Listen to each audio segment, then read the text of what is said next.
Carol, não muda nada. Uá. Não muda nada. Obrigada. Você também. Gente, olha, é um prazer estar aqui hoje com essa pessoa que eu adoro, que me deu aula de psicologia da história, melhor do que você não teria para falar sobre traumático, porque você era professora, inclusive, de história da psicologia, era ou continua? Me deu aula de ética, ética que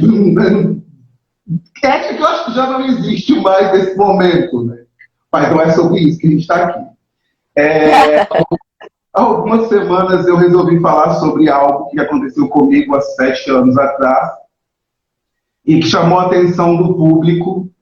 E aí, Carol me ajudou, veio me ajudar a falar sobre isso. E para a gente começar, quem ainda não chegou e que vai chegando, depois pode ver lá também no Instagram, no IGTV, eu queria que você começasse a falar como que surge o estresse pós-traumático na contemporaneidade. Vou dar a volta no mundo, eu vou ver o mundo girar, mas eu só saio daqui quando o floral negro passar. Vou dar a volta no mundo, eu vou. Boa noite a todos que estão aí, é um prazer estar aqui. Obrigada, viu, Roger? É muito bom estar aqui com você, falando sobre esse assunto ou qualquer outro, né? Mas é muito importante a gente falar, e aí já puxando para essa questão da história, né? Que o estresse pós-traumático, assim como vários outros transtornos, ele tem essa consideração do momento histórico, né? Então, a gente tem o estresse pós-traumático aparecendo no DSM enquanto classificação a partir de 1980, mas isso não significa que a gente não tinha antes transtornos relacionados a trauma, né? Essa era uma dúvida que eu tinha, inclusive. Porque o que eu tinha estudado é que ele apareceria no pós-guerra, mas ele aparece mesmo no DSM nos anos 80. Exatamente. E até mesmo antes dos anos 80, né? Ele surge no DSM-3 em 1980, mas antes disso a gente já tinha transtornos relacionados a traumas. Por exemplo, síndrome do trauma por estupro, né? Então era relacionado ao tema do trauma, né? Mas já existia classificações relacionadas ao trauma por eventos estressores. Ele vem enquanto TEPT, né, enquanto transtorno de estresse pós-traumático, a partir de 1980, por conta de situações de guerra. Porque aí a gente tem um número muito grande de pessoas, né, que surgem com sintomas relacionados a esse transtorno de estresse. Entende? Então, a partir de 1980, a gente tem o boom de transtorno de estresse pós-traumático por conta das situações de guerra. E aí agora, imagina-se que a gente vai viver novamente um boom, mas assim, adaptando esse transtorno de estresse pós-traumático a essa situação de pandemia, né? Então, a gente precisa sempre considerar a questão histórica. O transtorno, qualquer transtorno, ele está relacionado ao seu momento histórico. Ô, Carol, e as pessoas tiveram muita dúvida, a gente já falou aqui alguns dias atrás sobre as crises, sobre a ansiedade que está aí, né, ainda mais nesse momento, a gente está atravessando esse momento, então, inclusive, saiu uma pesquisa essa semana falando que 40 e alguma coisa dos brasileiros estão passando por esse momento. Eu, inclusive, acho que até mais, porque de todas as pessoas que eu converso, pelo menos de 10, 6 estão passando por crise de ansiedade. E as pessoas ficaram muito com dúvida no que é o estresse pós-traumático, a síndrome do pânico, a ansiedade e a depressão. Então, o que difere um do outro? Ótimo, ótima pergunta. Primeiro, assim, só para a gente entender que nós já estamos entre os 5 países do mundo com maior incidência de transtornos de ansiedade. Antes de uma pandemia. 40% eu acho muito pouco. Na verdade, falando de América Latina, nós somos o 2º país aí com mais diagnósticos de transtornos de ansiedade, no geral, né? Não especificamente transtorno de estresse pós-traumático. E aí essa situação de epidemia, de pandemia, na verdade, ela tem sim aumentado. Pessoas que já tinham antes transtornos de ansiedade têm tido mais crises, e pessoas que antes não tinham, agora vivem numa situação de medo e de estresse que tem desencadeado situações de crise de ansiedade. E aí esse momento é muito importante para a gente diferenciar, como você falou, o que é um transtorno de estresse pós-traumático e o que é uma crise de ansiedade, né? Não significa que eles não são importantes e que a gente não precisa de cuidar. Qualquer pessoa que esteja tendo uma crise de ansiedade ou uma sensação de ansiedade que está com dificuldade de lidar com essa ansiedade, ela precisa de um acompanhamento, né? Agora, não significa que ela já tem um transtorno de ansiedade. A gente tem vários transtornos de ansiedade. O transtorno de estresse pós-traumático é um deles, né? Ele até ganha uma separação. Vamos lá. O transtorno de ansiedade, ele pode ser, o transtorno de estresse pós-traumático, ele pode ser um transtorno de ansiedade? Na verdade, se a gente pegar pelos sintomas, ele é um transtorno, no geral, ele é um transtorno de ansiedade. Porque ele trabalha com reações de medo e de estresse.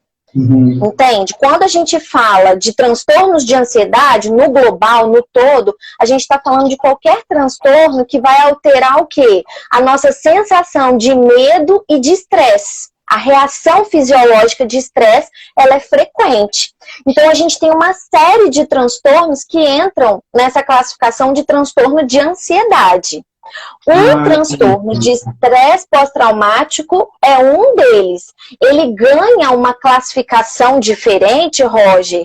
Ele ganha aí um capítulo diferente, né? Uma classificação diferente, porque ele é prevalente, porque ele é muito frequente.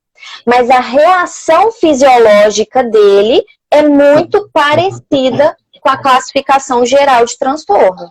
Eles levam à depressão ou não? Eles podem levar, podem. Inclusive, assim, é o que a gente chama de comorbidade, tá? Uma pessoa com transtorno de estresse pós-traumático, ela tem a chance aumentada em 80% para o desenvolvimento de um transtorno depressivo. É um número grande, né? É bem sério. Eu te passei algumas coisas aí. As pessoas que estavam falando comigo, assim, gente, vocês não têm noção, são muitas as pessoas. E sim. Eu vou destoar um pouco do nosso papo e ir para uma coisa que me veio agora à cabeça. Por que era tão difícil, talvez, não sei, o diagnóstico do estresse pós-traumático? Nessa década de 80, por exemplo, porque eu não achei estudos. Na época que eu fui diagnosticado com estresse pós-traumático, eu não achei muitos estudos relacionados a ele. Na verdade, tem até alguns autores que dizem que aqui no Brasil a gente tem poucos estudos. Nós aqui no Brasil temos situações culturais, Roger, que favorecem ao aparecimento do transtorno de estresse pós-traumático. Nossos números de violência, nosso número de casos de acidentes de trânsito. Então, se a gente pegar, por exemplo, fazer estudos específicos com pessoas que passaram por acidentes de trânsito, a gente vai ter um número lá em cima na presença, né? Uma presença muito grande de transtorno de estresse pós-traumático.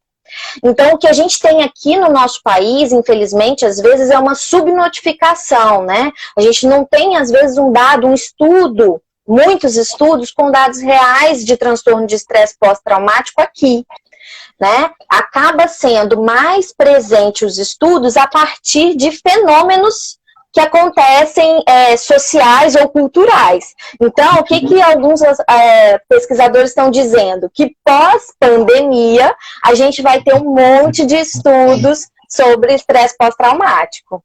E o que eu sinto quando eu tenho estresse, sou diagnosticado? Antes de ser diagnosticado, o que eu começo a sentir quando eu tenho estresse? Ótimo. Então, primeira coisa que a gente precisa entender, o que vai diferenciar o estresse pós-traumático das outras crises de ansiedade? É ter vivido uma situação traumática. uma situação traumática, considerando a chance da perda da minha vida ou da experiência, né, Isso. Exatamente. Ou de alguém muito próximo a mim, né? Então, a consideração de trauma tem a ver com essa chance, essa vivência, né? A experiência de imaginar que eu vou perder a minha vida ou que alguém muito próximo a mim vai perder a vida. Né? Essa sensação de medo pela perda da vida, ou por uma situação de violência, ou por uma doença, né? Por um assalto, ou por um acidente, enfim, tá? Então, esse evento traumático, esse evento traumático é o que marca, vamos dizer assim, né, o aparecimento das crises de ansiedade que virão. E que virão, você vai poder falar disso, Roger, que virão com a lembrança do evento traumático, ou de flashbacks do evento traumático. Eu não tinha, até começar a fazer a terapia, eu não tinha, assim, bem especificado o momento exato. É como se eu tivesse apagado, tem gente até falando isso aqui. É como se eu tivesse apagado e vinha só esses pequenos flashes. Isso aí. Eu só sentia nesse momento, por exemplo, eu sabia que eu estava passando por isso, porque eu não queria mais viajar, eu não conseguia mais entrar dentro de um avião, e não foi de avião, a gente vai falar sobre isso, porque alguém perguntou algo muito parecido. Então eu já não queria mais andar de avião, e aí comecei a ter medo, e outros medos vieram, porque eu acho que isso acontece, né? Vão agregando outros medos, não é? Isso. Vai aparecer o que a gente chama de sintomas intrusos. Então, esse medo, essa ansiedade, essa crise, né, de pânico que pode vir com uma taquicardia, com uma alteração da sua respiração, com dores, inclusive algumas pessoas. A respiração eu tinha muito taquicardia, essa coisa de sentir coração batendo, essas coisas, não. Mas eu tinha muita sudorese, eu tinha muito alteração de respiração, muita sensação de que eu ia desmaiar a qualquer momento. Era terrível. Exatamente. E aí... Então, pode falar.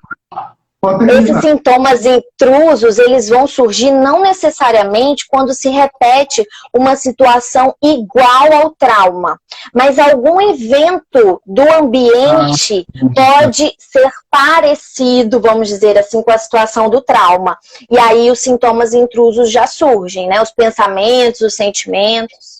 Não, e você falando isso, me veio uma coisa, me veio agora de lembrança, uma vez que eu estava com o Rani, inclusive, você lembra, Rani, dentro de um voo, voltando de Salvador, não foi?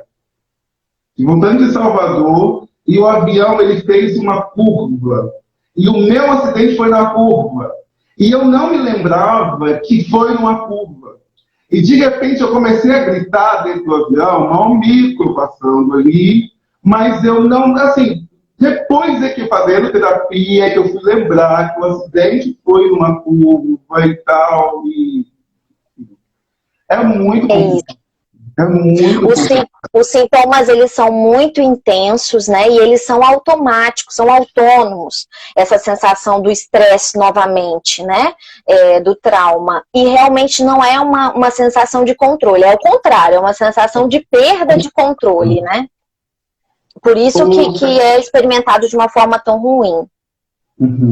Carol, aí teve uma das pessoas que conversaram ali comigo sobre o estresse pós-traumático, veio uma declaração que eu achei extremamente interessante, que era sobre isso que nós estávamos falando, de ele ter presenciado o assassinato da namorada dele, eles estavam para se casarem, fazendo planos e tal. E aí ele nunca mais conseguiu se relacionar, já tem há 10 anos já que a mulher dele faleceu, que a namorada dele faleceu, antes deles se casarem. E aí ele teve que fazer terapia e tal, não sei o quê, e teve o fato da mãe dele falar que era coisa de Deus e não sei o quê, colocar religião e tal. E isso, essa forma de pensar, esse pensamento de que, ai, olha, você está ruim, você está mal, você está sentindo essas coisas, não, vai para a igreja, procura a igreja, isso é falta de Deus no seu coração. Isso acaba prejudicando mais a recuperação de um paciente? Em alguns momentos, sim, né? Hoje em dia, a gente já tem uma série de pesquisas, Roger, que vão falar da espiritualidade como fator de proteção, né? No tratamento, enfim. Mas quando a pessoa está no processo de adoecimento, qualquer discurso que a gente adote, que leve ela como responsável pelo adoecimento ou pela melhora dela, como única responsável, vamos dizer assim, né? Quando a gente joga isso para essa pessoa, ela pode ter a sensação de frustração, de que ela não é capaz o suficiente, né, de resolver essa situação. Então, a gente diz que a gente evita esses discursos, principalmente no início do tratamento, né, quando os sintomas ainda estão muito presentes, porque pode levar ao contrário. E aí, Roger, voltando no que você falou, pode aumentar uma chance, por exemplo, de desenvolver uma depressão, porque aí eu entro num processo de baixa autoestima, né? De que eu não sou capaz de lidar com esses sintomas, de uma negação de si, e aí junto com o estresse pós-traumático eu posso desenvolver uma depressão. Então, tudo a gente precisa entender que pode servir como algo a ajudar, mas dependendo de como é aplicado, né, qual discurso que adota, ele vai no sentido contrário. Então, assim, acolher essa pessoa que está passando por essa situação, não necessariamente o acolhimento precisa ser diretamente de um profissional, imediatamente. Todos nós podemos acolher o sofrimento do outro, desde que não seja desmerecendo, né? Acolhimento que não tenha que ser necessariamente com urgência de um...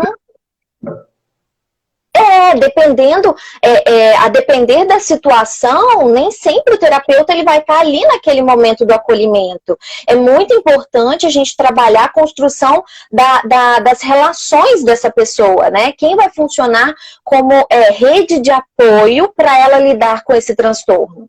E essa rede de apoio é exatamente isso, são pessoas que vão poder aceitar, acolher esse sentimento que essa pessoa está passando. Não necessariamente dar solução, né? Mas aceitar e validar. Eu imagino o quanto é difícil que você está passando, eu estou ao seu lado, né? Sem precisar necessariamente dar... Nesse momento. Isso, exatamente. O que a gente fala que é validar, o Roger? Às vezes a gente tenta muito se esquivar dos nossos sentimentos, principalmente os sentimentos de medo ou de estresse, né? E eles são uma reação natural do nosso organismo. E validar passa por isso, né? Passa por esse entendimento do que você está sentindo. Nossa, eu imagino como é difícil para você o que você está sentindo, né? Eu estou aqui, como eu posso te ajudar? Não necessariamente dar uma solução para esse problema. É aí que mora a nossa preocupação, né? Nessa tentativa de dar uma solução. Carol, quando eu comecei a minha terapia lá no início, eu já tinha passado por psicólogo e tal, não sei o que psicólogo não é só, gente. Terapia é ótimo, não é só para quando você está com algum problema, é ótimo ir. Mas quando eu fui logo diagnosticado, a minha terapeuta, eu acho que eu até te contei essa história em sala de aula, se eu não me engano. Acho que sim. A minha terapeuta foi tocar e ela queria saber sobre assuntos passados. Eu falei, mas gente, o que essa mulher está querendo saber dos meus assuntos lá atrás? Eu quero resolver o presente. E aí me veio essa curiosidade. Fatos que estão contidos lá no nosso passado podem reverberar nessa nova situação que eu me encontrei agora com esse trauma, ou não tem nada a ver? Então, podem. existem duas explicações aí, dois motivos para a gente conversar sobre o todo da vida, né, desse paciente. Primeiro que sim, existem fatores que a gente chama, no geral, de temperamento, né, mas a maneira como você lida, vamos dizer assim, os seus fatores de resiliência, que te ajudam ou não a lidar com os eventos estressores, potencializam ou não esses eventos, né? Enquanto estressores. Então tem pessoas... A minha forma de enxergar as coisas, né? Vamos falar assim mais ou menos. Podem me fazer ou não me sair melhor nesse fator estressor. Exatamente. Lidar, né, com os eventos estressores. A gente aprende ou não a lidar com eventos estressores. A gente vai desenvolvendo o que a gente chama de resiliência. Fala. E quais são essas personalidades, por exemplo, que não conseguiriam lidar melhor com esses fatores estressantes? A gente não tem um discurso de personalidades estáticas, vamos dizer assim, né? A gente vai falar de situações, experimentar situações que te fazem experimentar o estresse. Então, por exemplo, vamos imaginar que até hoje eu nunca tenha experimentado estresse, uma situação de estresse na minha vida. Eu vou experimentar pela primeira vez. Né? Então, a minha chance de saber lidar com esse estresse é menor do que se eu já lidei com esse estresse em outros momentos. Entende? Por isso esse questionamento dela, então. Exato, exatamente. E também, Roger, pode ter um outro fator, tá? Eu me lembro que eu respondi até isso para você, assim, Roger, eu não sei exatamente qual foi o objetivo dela, mas tem um outro fator. Só de falar sobre o evento traumático, muitas vezes, já dispara na pessoa esses sintomas intrusivos. Então, às vezes a gente precisa tocar em outros assuntos para a gente chegar no assunto do trauma, entende? Porque senão a situação da terapia ela vai ser aversiva. Se toda vez você vai à terapia e eu toco exatamente naquilo que te faz sentir esses sintomas intrusivos, a chance de você se esquivar, de você fugir da terapia é muito maior, entende? Então eu vou fazendo com que você experimente falar sobre isso aos poucos. E aí a gente já vai fazendo, isso na verdade já é parte do tratamento, tá? A gente já vai fazendo uma dessensibilização sobre esse tema, sobre esse seu trauma, entende? Uma outra pergunta também que eu tive lá foi que pensamentos agressivos após trauma, eles estão entre os sintomas? E a pessoa ainda falou que esse pensamento com ele, esse pensamento dele não envolve só ele, envolve outros. Eu achei um fato extremamente curioso. Por exemplo, claro que as pessoas não somos dos mesmos, né? Isso. Mas eu, por exemplo, nunca tive pensamentos agressivos. Ele teve. Os sintomas, eles também podem realmente diferenciar de um ser para outro? Podem diferenciar. Inclusive, ele está falando aí da agressividade, né? A maneira de manifestar minha agressividade também pode mudar. A presença de agressividade é sim um dos sintomas de transtorno de estresse pós-traumático. Talvez em você, no seu repertório, a agressividade apareceu de uma forma mais branda, vamos dizer assim. Ou talvez ele não tenha sido agressivo, mas aumentou, vamos dizer assim, né, o potencial de agressividade. Ele tinha momentos de explosões ali, né, de raiva, de sensação de raiva, tá? Então é sim um dos sintomas que podem. O que ele passou, qual foi o evento traumático que ele teve. Isso, O evento traumático também pode estar influenciado aí? Desculpa, falhou. O evento traumático que ele passou também pode colocar essa agressividade em evidência? Porque ele não deixou especificar. Ele não falou qual foi a situação, né? Mas sim, é porque o que acontece? Vamos pensar. O evento traumático, ele gera a reação de medo e de estresse. E aí isso vai desencadear na gente uma reação fisiológica de proteção.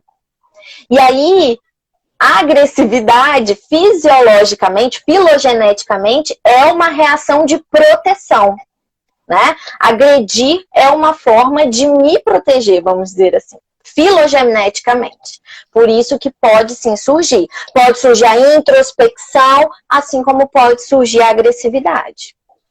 Pois é. Aí, linkando com isso, teve um que perguntou também que se o fato dele ter testemunhado, olha só, que dá para a gente linkar com essa outra pergunta. O fato dele ter testemunhado um evento ruim pode me levar a esse estresse? Quais são os sintomas? Os sintomas a gente já falou. Mas ter levado, por exemplo, esse momento dele ter testemunhado esse evento ruim pode, inclusive, dar esse sintoma de agressividade, então. Sim, e podem ter outros sintomas, talvez de estresse pós-traumático, que ele não esteja percebendo. Inclusive, isso é uma coisa importante da gente tocar. Não necessariamente os sintomas vão aparecer logo depois da situação traumática. Tem pessoas que, às vezes, só 6 meses depois vai surgir um primeiro sintoma. 1 ano depois, entende? Então, é remissivo, ele pode surgir depois da situação traumática. O meu já surgiu dentro do hospital. Eu acho que eu sou muito rápido. O meu já surgiu dentro do hospital mesmo. Ô, Carol, aqui, tem uma outra também envolvendo crianças. Né? A pessoa quer saber se pode atingir criança e até quantos anos, porque o filho dessa pessoa acompanhou uma tragédia familiar e não conseguiu mais se comunicar com muitas pessoas. O que fazer e como é a terapia para crianças com menos de 5 anos? 5 anos. Eu fiquei pensando, meu Deus. Eu já vi, inclusive, lá quando a gente estava lá, quando eu estava lá na Favi, a gente foi fazer umas aulas e eu vi mais ou menos. Hoje eu sei, claro, mas naquela época, ali no início das aulas, eu fiquei assustado, inclusive, com aquela dinâmica toda, o modo de ver a gente com criança. Eu já descobri aqui, logo aqueles que eu não quero trabalhar. Então, como que acontece a terapia com criança e até quantos anos o estresse pós-traumático pode ser diagnosticado nela? Ótimo, boa pergunta, né? A partir do DSM-5, a gente já começa a falar de uma classificação de transtorno de estresse pós-traumático para crianças menores de 6 anos, sim. E aí, crianças menores de 6 anos, como que a gente vai ver talvez a gente não veja os sintomas diretamente, mas a gente vai ver uma alteração do fluxo ou do percurso de desenvolvimento dessa criança. Como ela falou, por exemplo, da fala, né? Uma criança, às vezes, está no processo de desenvolvimento de fala e aí ela tem uma pausa, né? Ou ela retroage nesse aprendizado. É claro que a gente não está falando isso de forma isolada, tá, gente? São vários sintomas, ok? Mas sim, crianças abaixo de 6 anos já podem sim manifestar transtorno de estresse pós-traumático. O tratamento, ele é bem diferente do tratamento para adulto. Na verdade, a psicoterapia para criança, em todos os sentidos, ela é diferente da psicoterapia para o adulto. E aí é importante a gente falar para essa mãe, né, ou para essa pessoa que tem a criança, é uma mãe, né? Ela vai precisar se envolver nesse processo terapêutico da criança também. É quase que fazer uma terapia junto com a criança. Processo de terapia. Mas, exatamente. Vou explicar para quem não sabe, por exemplo. A mãe, ela entra dentro do consultório junto com a criança? Não em todas as sessões. Talvez inicialmente para a construção do vínculo, né? Porque pensa, essa criança vai estar com alguém até então desconhecido para ela, né? E ela não tem o entendimento que um adulto tem de que ela está indo para uma terapia. Então, dependendo do qual foi o evento traumático, deixar ela numa sala com alguém que ela não conhece pode desencadear novamente os sintomas, né, do estresse pós-traumático. Então, vai depender de qual foi a situação e do vínculo que esse profissional vai estabelecer com a criança. Mas, com certeza, inicialmente, no processo terapêutico, precisamos muito mais da participação dos pais, tá? Aos poucos, esses pais vão estar menos nesse contato terapêutico, mas o tempo todo o psicólogo precisa fazer o processo de psicoeducação com os pais. Então, o pai precisa saber, né, o que está sendo trabalhado para ajudar a criança no contexto familiar, no contexto da escola, se surgir esses sintomas, o que fazer, tá? Então, o pai, ele está presente o tempo todo, não significa que ele está o tempo todo na sala com o psicólogo, né? Mas ele precisa acompanhar de perto esse processo terapêutico, entende? Principalmente no início, para a construção de vínculo, para a sensação de segurança dessa criança. É que imagina, né, uma criança passar por algum evento traumático desses todos que nós temos por aqui. Realmente é complicado. Aí teve uma pessoa que ela contou que ela perdeu o bebê e nunca mais ela conseguiu ter outro. Existem pessoas que estão mais suscetíveis a ter esses traumas? A gente já falou isso, inclusive. Existem fatores de risco, né? A gente chama de fatores de risco e tem sim. Inclusive, se a pessoa já teve outros transtornos depressivos, se a pessoa já teve outros transtornos de ansiedade, né? Isso é fator de risco, ou seja, com mais facilidade essa pessoa pode desenvolver um transtorno de estresse pós-traumático, tá? Então, no caso dela, né, se ela percebe esses sintomas, é realmente importante que ela busque esse acompanhamento. Se eu não fizer terapia, mas enfrentar o meu medo. Aliás, eu me lembro de uma da minha terapeuta, por exemplo, falando sobre isso comigo. Que o legal era que eu conseguia enfrentar o medo, não me tornava refém dele. E aí essa pessoa pergunta se ela reconhecer o medo dela diante de uma crise, esses sintomas, como o meu, por exemplo, podem desaparecer e podem aparecer novamente? Ótimo, muito boa pergunta. Uma parte do tratamento envolve sim a aceitação desse medo. Tá? É claro que aqui a gente não está falando de uma abordagem específica, cada profissional vai seguir aí o seu direcionamento terapêutico, né? Mas em todos eles a gente vai falar da aceitação desse medo, do entendimento desse medo, né? Como que esse medo começou a acontecer, o que está mantendo essa sensação de medo, tá? Para que a gente possa diminuir essa sensação de medo. Muitas pessoas perguntam, então tem cura, né? Depois que eu entender o meu medo, eu nunca mais vou sentir esse medo, né? Isso vai deixar de ser traumático para mim? Aí eu vou ter que fazer aquela resposta de psicólogo, depende. Depende, né? Talvez não, talvez você sempre se lembre desse evento traumático. Talvez ele não gere em você o mesmo estresse, o mesmo medo que gerava antes. Ou então ele vai gerar... Exatamente. E passou a ser uma lembrança, não uma lembrança mais ruim. Eu passei a conviver com esse medo e a melhorá-lo. Isso. Exatamente. Na verdade, a gente está falando de transtorno de estresse pós-traumático, mas isso é para a nossa vida, né? Para a nossa vida, o processo terapêutico é a gente aprender a aceitar essas emoções, que a gente, de alguma forma, aprende a rotular como negativa, mas ela está falando alguma coisa para a gente, né? Tá citando algo aí do nosso ambiente que está incomodando, enfim. Então, a gente precisa entender ela, de onde vem, por que vem, como vou lidar com ela. Esse é o processo terapêutico no geral, não só para quem está num transtorno de estresse pós-traumático. Como são as terapias e eu preciso de medicação? Ótimo. A questão da medicação, existem profissionais que são totalmente contra, né? Mas a gente precisa tomar muito cuidado, porque imagina alguém que chega num nível... rapidamente aí. Eu lembro, inclusive, que eu já te contei que eu fui em uma que me passou floral. Eu lembro disso, Roger. Inclusive, eu fico de olho nessas questões do plural. Morro de medo. Já tive até Eu me lembro.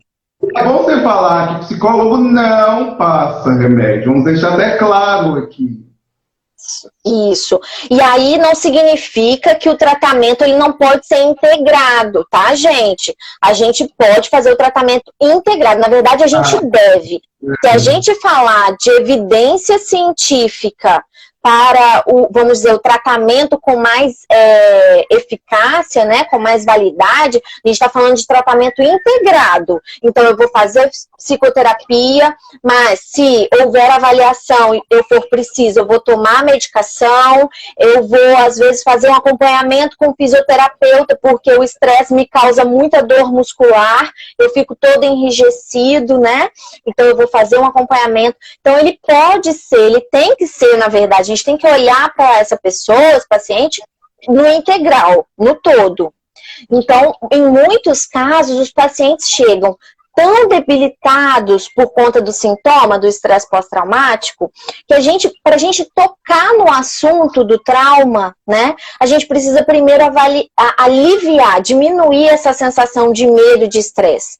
E aí vai entrar, às vezes, a necessidade da medicação, que, como você falou, não vai ser eu quem vai prescrever, mas eu junto com um profissional psiquiatra. Exato. Pensa, Roger, pessoas que não conseguem dormir, imagina, acordar de madrugada, se lembrando da situação, tendo um flashback, né? Durante o trabalho, durante todo o dia, não conseguem comer, ficam agressivas. Então, os sintomas são muitos e podem trazer prejuízos. E aí é que entra, às vezes, a necessidade da medicação, tá? Eu tive problemas sérios no meu trabalho que me deixou bastante triste e com medo de procurar por outro. Achei o ponto quando fiquei feliz por ter iniciado a pandemia e não precisar sair para procurar emprego. Mas isso me prejudica muito. Posso estar com transtorno? Ainda não procurei auxílio porque tenho vergonha. Tem 3 coisas aí, né? Tem 3 casos aí. Tem o fato dela ter ficado muito feliz por acontecer algo que ela não precisa de sair para procurar esse emprego. E eu acho que ainda vergonha, além do fato dela já estar realmente com isso, ainda tem a vergonha de procurar auxílio. E aí, Carol? Um padrão de comportamento muito comum em quem tem o transtorno de estresse é a evitação. Inclusive, isso vai entrar no nosso critério diagnóstico, né? A pessoa evita qualquer situação que lembre o trauma, que tenha relação com o trauma. Então, quando ela fala de... ela fala da felicidade, mas na verdade essa sensação de alívio, né? De não precisar tocar em algo, né? Estar em algo que vai aí trazer em mim a lembrança do trauma, tá? É um dos sintomas, um dos sintomas de critério diagnóstico, tá? Então, não é bem a felicidade, talvez seja essa sensação de alívio. E sim, a gente não tem como dizer que é o transtorno de estresse só por esse sintoma, tá? Precisa avaliar, precisa ver todos os outros sintomas, como que isso começou a acontecer na vida dela, o trauma especificamente, né? Qual foi a situação traumática. E aí, qual foi a outra pergunta que você fez? De acordo com ela, foi porque ela teve sérios problemas no trabalho, ela também não especifica.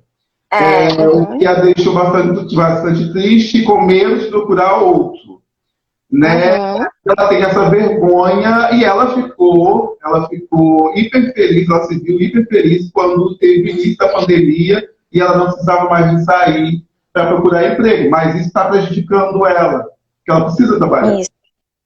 Exato. Esse prejuízo é o que a gente precisa avaliar quando a gente fala de um diagnóstico ou não, né?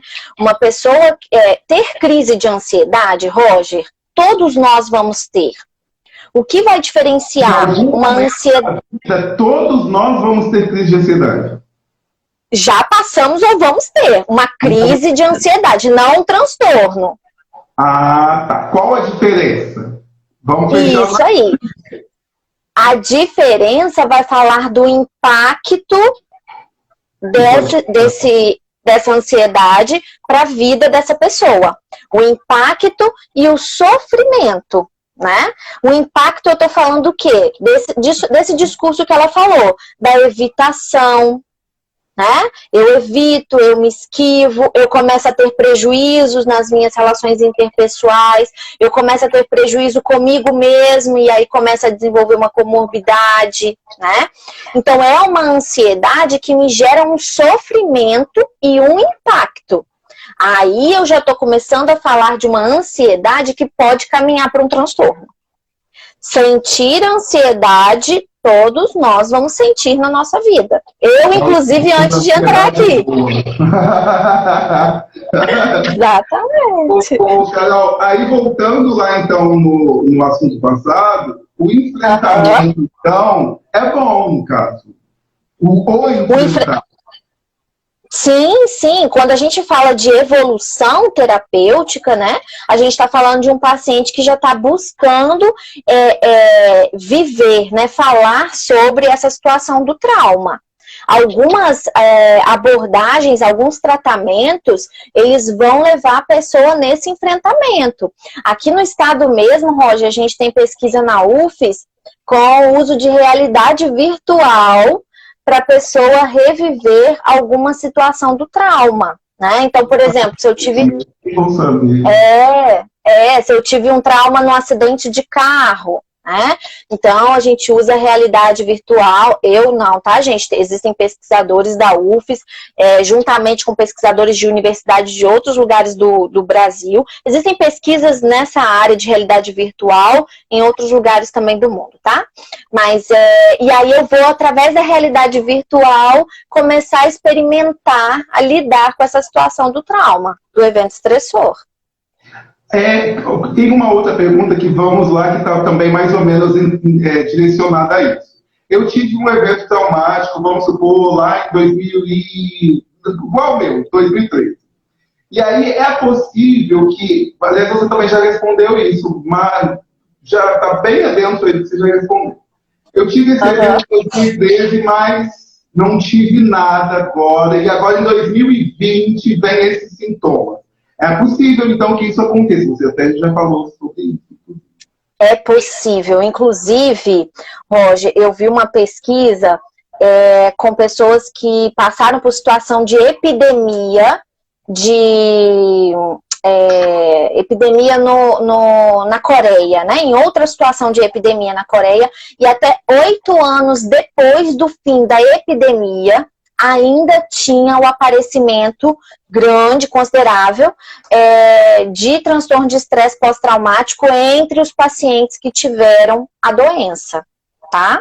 Então, de 48% a 50% dos pacientes que que passaram por aquela epidemia, que também foi de síndrome respiratória, mas não era o Covid-19, desenvolveram transtorno de estresse pós-traumático, até 8 anos depois. Podemos ter uma sociedade muito mais doente no futuro, né? Saiu esses dias uma reportagem da Folha, inclusive, eu acho que ontem ou hoje no Facebook, inclusive, falando que pode ser que estão aí em estudos falando que o Covid pode alterar, inclusive, a cognição das pessoas. Mas qualquer evento traumático já não pode alterar, nem que seja só a doença. Qualquer evento traumático não vai fazer esse efeito de alteração cognitiva? De alteração das nossas funções. Sim, mesmo que momentaneamente. Não significa que isso vai ser para todos sempre, né? Mas se a gente está falando de um evento traumático, ele vai ter impacto. né? Aí está no próprio conceito de evento traumático, evento estressor, né? É um evento que vai trazer essa repercussão, né? Vai trazer alterações, sim, para minha afetividade, então eu vou me tornar agressivo. Para minha cognição, por exemplo, eu posso ter alterações, né, no meu pensamento, no meu julgamento da realidade, tá? Pode sim. Inclusive, algumas pessoas perguntaram ao Roger sobre a questão de alucinação, né? Algo nesse sentido. Isso. Então, seria inclusive a próxima, porque tem uma pessoa que ela falou que ela não se lembra de nada, mas que ela não consegue, inclusive, conversar com ninguém que venha contar sobre trauma. E ela tem alucinações. Isso também pode acontecer. Pode acontecer, pode acontecer. A pessoa tem uma amnésia da situação traumática ou de parte da situação, pode acontecer sim, né? Amnésia dissociativa, que a gente chama. E tem pessoas que têm sintomas dissociativos. Então, por exemplo, ela tem a lembrança, sintomas dissociativos. Vou explicar. O que é o sintoma dissociativo? A pessoa, por exemplo, ela se lembra da situação traumática, mas como se ela estivesse fora da situação. Ela viveu um acidente, por exemplo, de carro, né? E aí ela lembra do acidente como se ela estivesse fora do acidente. Ela se vê por fora. E aí algumas pessoas têm a sensação, né, desse sintoma como, tô alucinando, né? Mas é um sintoma dissociativo que pode acontecer com quem tem transtorno de estresse pós-traumático. Amnésia também. Que interessante. Carol, teve inclusive uma amiga minha, até de uma outra amiga minha que está aí na live também, que ela me contou que ela sofreu um assalto relâmpago aí em Vitória, e que durante esse assalto, depois do assalto, isso aconteceu com ela lá em 97, mas até hoje, por exemplo, ela não consegue ficar no carro sozinha, ela não consegue olhar alguma coisa muito escura, porque se ela não vê, né, que tem alguém passando por ali, ela entra em crise. Isso se enquadraria também no estresse pós-traumático? Sim, se enquadraria sim, né? Claro que a gente vai precisar entender melhor esses sintomas dela para fechar, vamos dizer assim, né, esse diagnóstico, mas vamos pensar, ela viveu uma situação, né, uma situação traumática que envolve esse medo de perder a vida, né, no caso dela mesmo, e a partir desse evento traumático, ela começou a ter esses sintomas, né, relacionados ao evento traumático, sintomas de estresse e de ansiedade, reações fisiológicas, né, e sintomas que a gente chama de intrusivo. Então, sim, pode ser um transtorno de estresse pós-traumático. E o dela aconteceu igual comigo, porque ela não foi no escuro, ela tem agora medo de escuro, o meu foi com ônibus, mas eu tenho medo de avião. Ou seja, igual aquilo que você falou, né? Esses medos, eles acabam envolvendo depois outros. Com ou sem o tratamento, ou sem o tratamento vai piorar? Não dá pra gente dizer que vai piorar, tá? Não dá pra gente... A amnésia é uma forma de autodefesa, inclusive. De defesa, é uma forma de defesa do nosso organismo, sim, né? É uma alteração do que a gente chama de consciência. É como, vamos pensar, um desmaio, né? É como o computador que reinicia quando ele está sobrecarregado, vamos pensar. Exatamente. Então, sim, é uma forma. Ai, me perdi. Onde que a gente estava falando? Sim, da situação. Lembrei. Se pode piorar, né? O que acontece? Não necessariamente que pode piorar, Roger, mas os sintomas intrusivos, eles podem começar a aparecer por estímulos muito pequenos relacionados ao trauma. Vamos pensar, por exemplo, alguém viveu uma situação de abuso sexual, de estupro. Né? Inicialmente ela começa a ter os sintomas intrusivos quando ela está diante de um homem. Vamos pensar que foi uma mulher, né? Diante de um homem. Isso pode se ampliar para alguns estímulos. Então, por exemplo, o homem que abusou dela, ele tinha uma tatuagem. Às vezes ela nem se lembra dessa tatuagem, mas quando ela vê alguém com uma tatuagem, ela tem sintomas intrusivos. O homem estava com boné preto. Ela nem se lembra, às vezes, do boné preto, mas ela tem os sintomas intrusivos quando ela vê um homem ou alguém de boné preto. Isso torna o tratamento mais desafiador, porque a gente, se a pessoa tem essa amnésia, a gente não sabe exatamente o que do ambiente que está trazendo sintomas, entende? Mas a curva que o avião fez, e eu não isso, uma curva. Exatamente. Uma pessoa também falou que ela passou por um evento traumático há 2 anos, não teve nenhum sintoma, mas até hoje ela tem uma febre que é inexplicável. É da febre. O negócio da febre. Pode ser, sim, um fator. Porque como 2 anos com uma febre, gente, sem nenhum outro sintoma. Inclusive, assim, essa pergunta me desafiou, né? Porque, vamos pensar assim, a gente não tem no DSM isso como um sintoma. Inclusive, Cris.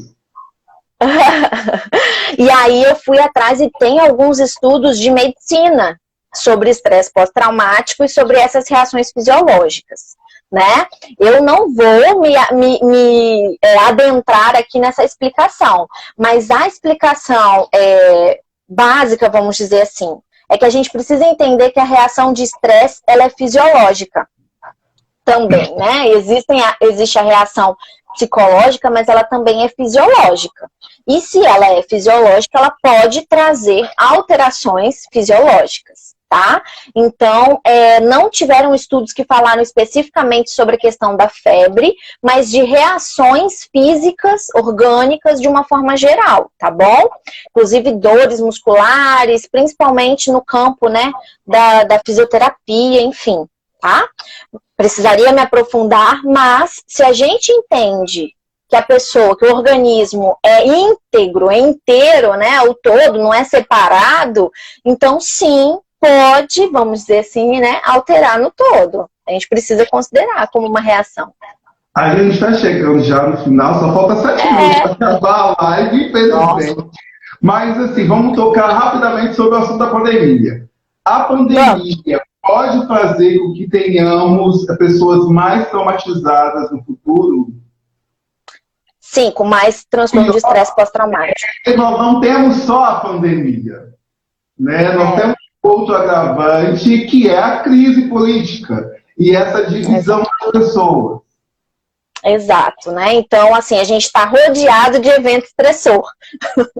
Né? A gente está rodeado de eventos que nos trazem medo e nos trazem essa sensação de perda de controle, né? Então, sim, estamos mais propícios a crises de ansiedade, né? E se a gente experimentar essa pandemia nesse medo de perder a nossa vida ou da vida de alguém próximo, né, querido, isso pode sim se caracterizar como um trauma, tá? Claro que, gente, qual então vai ser a população, vamos dizer assim, né, mais vulnerável? Pelas pesquisas de outras situações de epidemia. Quem trabalha na linha de frente, né? Que está frequentemente com risco. No nosso caso, isso, exatamente, as pessoas de risco, né, os idosos, enfim, e aquelas pessoas enlutadas por conta do Covid. Então, pessoas que perderam algum ente querido por conta. Exatamente, o luto. Teve umas perguntas também, muitas perguntas falando sobre, eu fiz teste de Covid, estava com todos os sintomas e não tive. E aí, a minha irmã também, inclusive, estava falando sobre isso, minha irmã estava fazendo terapia porque ela teve crise de ansiedade, coitada, ela está aí também. E a psicóloga dela estava falando com ela que às vezes a gente pode ter, eu queria até realmente fazer essa pergunta, porque aí a psicóloga, a terapeuta dela falou, olha, às vezes a gente pode projetar toda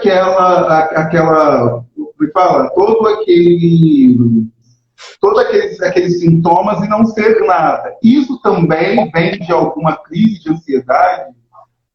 Sim, sim. O que a gente chama de reação vivencial. A gente está passando por uma situação de estresse, Roger. Não tem uma pessoa que não teve, vamos dizer assim, uma mudança no seu dia a dia. Ou a gente perdeu algo que a gente gosta, né? A gente saiu do nosso lugar comum, vamos dizer assim. E isso, uma certa forma. Isso, exato. E isso é estressor. Então, se é estressor, vai disparar na gente reação de medo, de ansiedade, aí vem essas reações fisiológicas, taquicardia, dores, né? A questão é como a gente... O fato de ter a mesma, isso aqui me chamou a atenção. Os mesmos sintomas. Os mesmos sintomas... O que acontece? A gente tem sintomas que são parecidos com uma crise de ansiedade. Por exemplo, né, a dor, a dificuldade de respirar. Então, no meu trabalho, por exemplo, eu acompanhei algumas pessoas que tiveram Covid, pessoas que não tiveram, e mesmo os que tiveram Covid, eles não estavam tossindo, ou não estavam, por exemplo, com febre, estavam com oxigenação boa, mas eles sentiam muito peso no peito, cansaço. Isso também presente em quem não teve, por conta dessa ansiedade, desse medo, entende? Como uma reação fisiológica. Uhum. Gente, é maravilhoso, gente. A psicologia é uma coisa muito incrível, né? Carol, é verdade. Eu quero te agradecer muito. Espero te ver em breve nos corredores da Paesa, porque agora você está lá. Não te encontrei lá ainda. Mas também, eu tô te seguindo. Também, né? Olha só, espero te encontrar lá em breve. Muito obrigado por ter estado aqui. Quero falar que quem não viu está no IGTV e daqui a pouco lá no YouTube. Muito, muito obrigado. E alguma consideração final nesses 2 minutinhos? 2 minutos? Gente, eu quero agradecer, Roger. Quero agradecer você, quem estava aqui. Obrigada pelos comentários. Eu vou ler todos. Se não respondi alguma pergunta, por favor, me procura. Eu faço questão, né, de estar com vocês. Você faz terapia online? Tô com alguns horários. Manda o número que eu vou colocar lá no vídeo. Tá bom. E, gente, assim, vamos pensar que é um momento para a gente acolher a si, acolher o outro também. Experimentar esse comportamento de acolher sem precisar julgar necessariamente, sem precisar dar uma resposta para esse sofrimento, tá? Enfim, quero deixar aí meu canal também, né? Minha página para quem precisar buscar de alguma forma a informação, tá bom? Carolina Correia, gente. Carol, muito obrigado. Obrigada, gente. Prazer. Obrigado. Até. Tchau, beijo.